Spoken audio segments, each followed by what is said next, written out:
They told you everything was waiting for you. They told you everything was set in stone. You're royal, you're rebel, you're more than one together. However you go, ever and ever after high.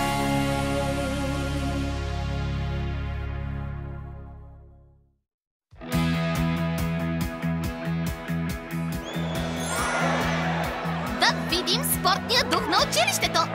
Кой от вас е готов за триатлона?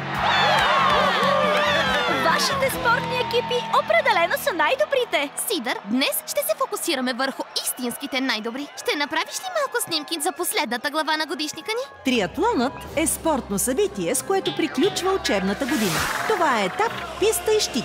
И след като тренира усилено цяла година, Сири спечели шампионата. Хънтър ловеца е фаворит в стрелбата с лък. Непобедиме! Най-добрият от всички. И последният етап от състезанието е екстремен крокет.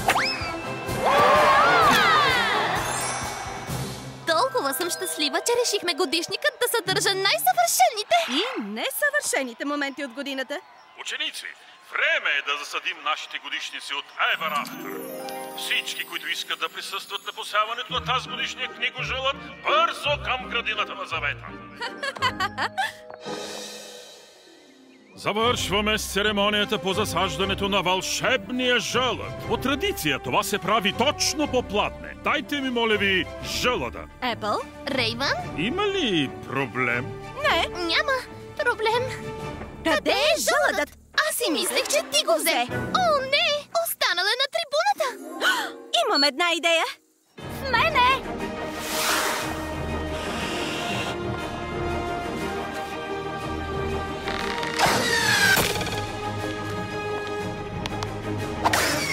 Не ми казвайте, че сте го изгубили! Ще бъде засаден всеки момент.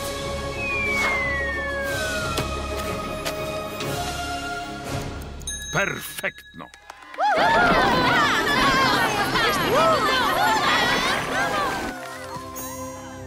Харесва ми! Каква страхотна година!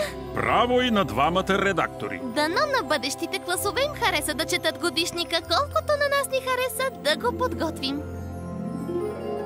Елате насам, ученици! Този годишник е на един много специален випуск, в който учиха прочутите Епъл Уайт и Рейвън Куин.